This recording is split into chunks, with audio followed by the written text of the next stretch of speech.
Pole sana chief. Huyo ndo amepigwa kichwani. Viongozi wengine na wachezaji waijue thamani ya nembo ya Simba. Nataka nembo waijue thamani yake, wachezaji wa Simba waijue pambania vipi kupata matokeo, kwa sababu haiwezekani Simba mara 6 mfululizo, Yanga mara 6 mfululizo ndio watufunga sisi. Ndio inawezekana hivi? Hata sasa tupati.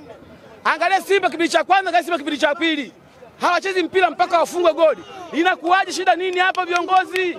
Watu ambao ukweli kuna nini hapa? Kuna siri gani hapa? Kuna wachezaji hawapambani mpaka afungwe goli na kwenye kuwaje? Sisi tunaumia mno, yote inaumia. Haya, hata nguvu kutembea mimi hapa sina. Nguvu kutembea sina. Wao wanataka kwenye magari wanaondoka. Sisi nguvu kutembea hatuna hapa sasa hivi. Unakwenda nyumbani kusema nini? Tumitamba tukisema timu nzuri. Haya, kumbe wachezaji hawaandaliwi. Hawapewi maneno ya ukali.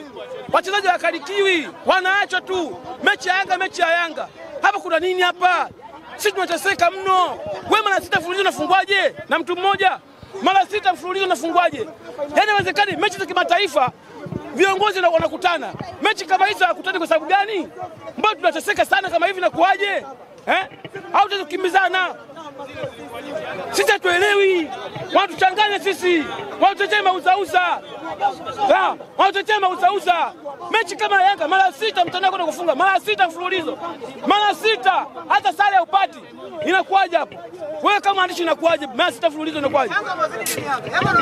Hakuna. Viongozi wako serious na mechi kama hizi.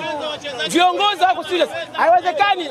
Mechi za kimataifa tuna perform vizuri. Mechi za nyumbani kama hizi, Azam na Yanga, na tushinde kwa sababu gani? Kwa nini tushinde sisi? Watu ambao ukweli kuna nini hapa? Hakuna zeshi inachezeka hapa sisi. Hao wanauza mechi.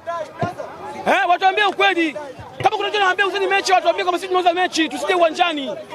Angalia jezi nzuri. Wametoa jezi nzuri. Mashabiki tumeitikia. Angalia timu inachofanya sasa. Wachezaji hawaeleweki kipindi cha kwanza. Kipindi cha pili ndio wanaeleweka. Baada ya kufunga goli. Nachoka.